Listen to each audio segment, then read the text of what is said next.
ನಮಸ್ಕಾರ ವೀಕ್ಷಕರೇ, welcome to ನಮಸ್ತೆ ಇಂಡಿಯಾ ಕುಕಿಂಗ್ ಚಾನಲ್. ಇವತ್ತು ನಮ್ಮ ಚಾನಲ್ನಲ್ಲಿ 3 ಬಣ್ಣಗಳ ಇನ್ಸ್ಟಂಟ್ ರವಾ ಇಡ್ಲಿ ಮಾಡೋದು ಹೇಗೆ ಅನ್ನೋದನ್ನು ನೋಡೋಣ. ಇದನ್ನು ನಾರ್ತ್ ಇಂಡಿಯಾ ಕಡೆ ರವಾ ದೋಕ್ಲಾ ಅಥವಾ ಸೂಜಿ ದೋಕ್ಲಾ ಅಂತಲೂ ಹೇಳ್ತಾರೆ. 2 ಕಪ್ ಚಿರೋಟಿ ರವೆಯನ್ನು ಒಂದು ಪಾತ್ರೆಯಲ್ಲಿ ಹಾಕ್ತಾ ಇದ್ದೀನಿ. ಅದೇ ಅಳತೆಗೆ ಮೊಸರು ಹಾಕ್ತಾ ಇದ್ದೀನಿ.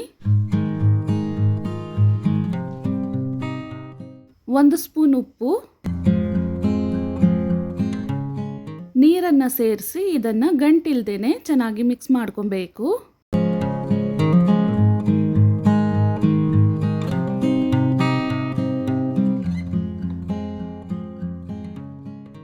ಒಟ್ಟು 3/4 ಕಪ್ ನೀರು ಹಾಕಿದ್ದೀನಿ. ಚೆನ್ನಾಗಿ ಮಿಕ್ಸ್ ಮಾಡಿ ಇದನ್ನು ಅರ್ಧ ಅವರ್ ನೆನೆಯಕ್ಕೆ ಬಿಡಬೇಕು.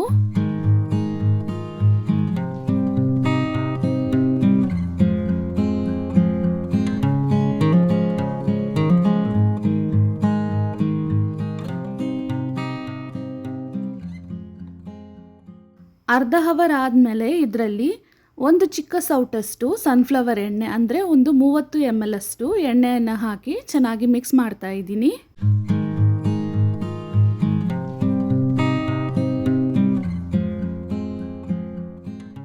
ಈ ರೀತಿ ಚೆನ್ನಾಗಿ ಮಿಕ್ಸ್ ಮಾಡಾದ್ಮೇಲೆ ಇದನ್ನು 3 ಸಮಭಾಗಗಳಾಗಿ ಬೇರೆ ಪಾತ್ರೆಗಳಲ್ಲಿ ಹಾಕೊಳ್ತಾ ಇದ್ದೀನಿ. 1 ತೆಂಗಿನಕಾಯಿಯಲ್ಲಿ 1/4 ಭಾಗದಷ್ಟು ತಗೊಂಡಿದ್ದೀನಿ. ಅದರ ಬಿಳಿಯ ಭಾಗವನ್ನು ಮಾತ್ರ ತಗೊಂಡು ಒಂದು ಮಿಕ್ಸಿ ಜಾರ್ನಲ್ಲಿ ಹಾಕಿ ಸ್ವಲ್ಪ ನೀರನ್ನು ಸೇರಿಸಿ ರುಬ್ಕೊಳ್ತಾ ಇದ್ದೀನಿ. ಈ ಮಿಶ್ರಣವನ್ನು ಒಂದು ಹಿಟ್ಟಿನಲ್ಲಿ ಹಾಕಿ ಚೆನ್ನಾಗಿ ಮಿಕ್ಸ್ ಮಾಡ್ಕೊಳ್ತಾ ಇದ್ದೀನಿ. ಒಂದು ಕಡಾಯಿನಲ್ಲಿ 1 ಸ್ಪೂನ್ ಎಣ್ಣೆ, 1 ಬ್ಯಾಡಗಿ ಮೆಣಸಿನಕಾಯಿ, 10 ಚಿಕ್ಕ ಈರುಳ್ಳಿ ಅಥವಾ ಸಾಂಬಾರ್ ಈರುಳ್ಳಿಯನ್ನು ಹಾಕ್ತಾ ಇದ್ದೀನಿ. ಇದರಲ್ಲೇ ಒಂದು ದೊಡ್ಡ ಸೈಜ್ನ ತುರಿದ ಕ್ಯಾರೆಟನ್ನು ಹಾಕಿ ಒಂದು ಅರ್ಧ ನಿಮಿಷ ಬಾಡಿಸಿದ್ರೆ ಸಾಕು. ಸ್ಟವನ್ನು ಆಫ್ ಮಾಡಿ ಈ ಮಿಶ್ರಣವನ್ನು ಮಿಕ್ಸಿನಲ್ಲಿ ಹಾಕಿ ಸ್ವಲ್ಪ ನೀರನ್ನು ಸೇರಿಸಿ ನುಣ್ಣಗೆ ರುಬ್ಕೊಳ್ತಾ ಇದ್ದೀನಿ. ಇದನ್ನು ಇನ್ನೊಂದು ಹಿಟ್ಟಿನ ಪಾತ್ರೆಯಲ್ಲಿ ಹಾಕಿ ಚೆನ್ನಾಗಿ ಮಿಕ್ಸ್ ಮಾಡ್ಕೊಳ್ತಾ ಇದ್ದೀನಿ. ಕಡಾಯಿನಲ್ಲಿ 1 ಸ್ಪೂನ್ ಎಣ್ಣೆ, 1 ಹಸಿರು ಮೆಣಸಿನಕಾಯಿ, 1 ಇಂಚಷ್ಟು ಶುಂಠಿ, 1 ಕೈ ತುಂಬ ಪಾಲಕ್ ಸೊಪ್ಪನ್ನು ಹಾಕಿ ಬಾಡಿಸ್ಕೊಳ್ತಾ ಇದ್ದೀನಿ. ಈ ರೀತಿ ಆದಮೇಲೆ ಇದನ್ನು ಮಿಕ್ಸಿ ಜಾರ್ನಲ್ಲಿ ಹಾಕಿ ಸ್ವಲ್ಪ ನೀರನ್ನು ಸೇರಿಸಿ ನುಣ್ಣಗೆ ರುಬ್ಕೊಂಡು ಕೊನೆಯ ಪಾತ್ರೆಯಲ್ಲಿರುವ ಹಿಟ್ಟಿನಲ್ಲಿ ಹಾಕಿ ಚೆನ್ನಾಗಿ ಮಿಕ್ಸ್ ಮಾಡ್ಕೊಳ್ತಾ ಇದ್ದೀನಿ.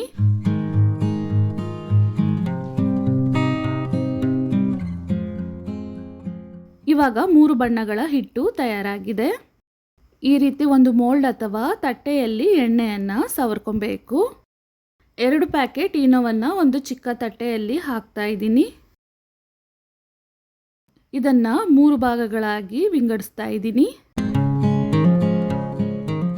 ಹಸಿರು ಬಣ್ಣದ ಹಿಟ್ಟಿನಲ್ಲಿ 3ರಲ್ಲಿ 1 ಭಾಗದ ಈನೋವನ್ನು ಹಾಕ್ತಾ ಇದ್ದೀನಿ. ಈನೋ ಮೇಲೆ 1 ಸ್ಪೂನ್ ನೀರನ್ನು ಹಾಕಿ ಹಿಟ್ಟನ್ನು ಚೆನ್ನಾಗಿ ಮಿಕ್ಸ್ ಮಾಡ್ಕೊಳ್ತಾ ಇದ್ದೀನಿ.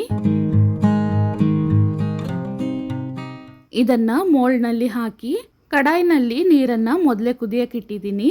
ಅದರಲ್ಲಿ ಈ ರೀತಿ ಒಂದು ಸ್ಟ್ಯಾಂಡನ್ನು ಹಾಕಿ ಹಸಿರು ಬಣ್ಣದ ಹಿಟ್ಟನ್ನು ಇಟ್ಟು ಹಿಟ್ಟು ಕಾಣಿಸ್ಬಾರ್ದು, ಈ ರೀತಿ ಸ್ವಲ್ಪ ಬೇಯಿಸ್ಕೊಬೇಕು. ಇದಾದ್ಮೇಲೆ ಬಿಳಿಯ ಬಣ್ಣದ ಹಿಟ್ಟಿನಲ್ಲಿ ಇನ್ನೊಂದು ಭಾಗದ ಈನೋ 1 ಸ್ಪೂನ್ ನೀರನ್ನು ಹಾಕಿ ಚೆನ್ನಾಗಿ ಮಿಕ್ಸ್ ಮಾಡಬೇಕು. ಸ್ವಲ್ಪ ಬೆಂದಿರುವ ಹಸಿರು ಬಣ್ಣದ ಹಿಟ್ಟಿನ ಮೇಲೆ ಇದನ್ನು ಹಾಕಬೇಕು. ಮತ್ತೆ ಇದನ್ನು ಕಡಾಯಿನಲ್ಲಿ ಇಟ್ಟು ಹಿಟ್ಟು ಕಾಣದ ಹಾಗೆ ಬೇಯಿಸ್ಕೊಬೇಕು. ಈ ರೀತಿ ಬೆಂದಮೇಲೆ ಕೊನೆಯದಾಗಿ ಆರೆಂಜ್ ಬಣ್ಣದ ಹಿಟ್ಟಿನಲ್ಲಿ ಉಳಿದಿರುವ ಈನೋ 1 ಸ್ಪೂನ್ ನೀರನ್ನು ಹಾಕಿ ಚೆನ್ನಾಗಿ ಮಿಕ್ಸ್ ಮಾಡ್ತಾ ಇದ್ದೀನಿ.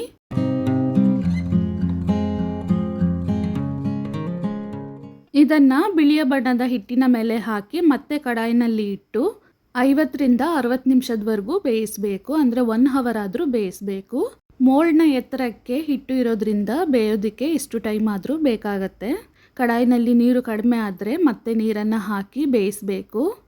ಒಂದು ಟೂತ್ ಪಿಕ್ಕನ್ನು ಹಿಟ್ಟಿನಲ್ಲಿ ಚುಚ್ಚಿ ನೋಡಿದಾಗ ಹಿಟ್ಟು ಅದರಲ್ಲಿ ಅಂಟಬಾರ್ದು, ಆ ರೀತಿ ಚೆನ್ನಾಗಿ ಬೇಯಿಸ್ಕೊಬೇಕು. ತಣ್ಣಕ್ಕಾದ್ಮೇಲೆ ಇಡ್ಲಿಯ ಸೈಡನ್ನು ಬಿಡಿಸ್ಕೊಂಡು ಒಂದು ತಟ್ಟೆಯಲ್ಲಿ ಹಾಕೊಳ್ತಾ ಇದ್ದೀನಿ. ಇವಾಗ ಇದಕ್ಕೆ ಒಗ್ಗರಣೆಯನ್ನು ಮಾಡ್ಕೊಬೇಕು. 1 ಸ್ಪೂನ್ ಎಣ್ಣೆ ಬಿಸಿ ಆದಮೇಲೆ ಅರ್ಧ ಸ್ಪೂನ್ ಸಾಸಿವೆ ಪೂರ್ತಿ ಸಿಡಿದಾದ್ಮೇಲೆ ಸಣ್ಣದಾಗಿ ಕಟ್ ಮಾಡಿರುವ 1 ಹಸಿರು ಮೆಣಸಿನಕಾಯಿ, ಸ್ಟವನ್ನು ಆಫ್ ಮಾಡಿ ಆ ಬಿಸಿನಲ್ಲೇ ಕಟ್ ಮಾಡಿರುವ 5ರಿಂದ 6 ಕರಿಬೇವಿನ ಎಲೆ, ಸ್ವಲ್ಪ ಇಂಗು, ತುರಿದ ತೆಂಗಿನಕಾಯಿ 2 ಸ್ಪೂನ್, ಕಟ್ ಮಾಡಿರುವ ಕೊತ್ತಂಬರಿ ಸೊಪ್ಪು 1 ಸ್ಪೂನ್ ಮತ್ತು ಸ್ವಲ್ಪ ನೀರನ್ನು ಹಾಕಿ ಚೆನ್ನಾಗಿ ಮಿಕ್ಸ್ ಮಾಡಬೇಕು. ಈ ಒಗ್ಗರಣೆಯನ್ನು ನೀರು ಸಮೇತ ಇದ್ರ ಮೇಲೆ ಹಚ್ಚುತ್ತಾ ಇದ್ದೀನಿ.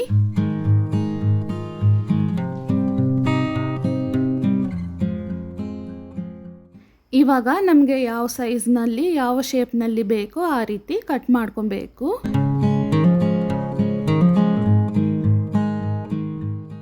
ಕಲರ್ಫುಲ್ ಆಗಿರುವ ಮತ್ತು ಮಕ್ಕಳಿಗೂ ಇಷ್ಟವಾಗುವಂತಹ 3 ಬಣ್ಣಗಳ ಇನ್ಸ್ಟಂಟ್ ರವಾ ಇಡ್ಲಿ ರೆಡಿಯಾಗಿದೆ. ವೀಕ್ಷಕರೇ, ಈ ವಿಡಿಯೋ ನಿಮಗೆ ಇಷ್ಟ ಆಗಿದ್ದರೆ ನಮ್ಮ ಚಾನಲನ್ನು ಲೈಕ್ ಮತ್ತು ಸಬ್ಸ್ಕ್ರೈಬ್ ಮಾಡಿ. ಧನ್ಯವಾದಗಳು.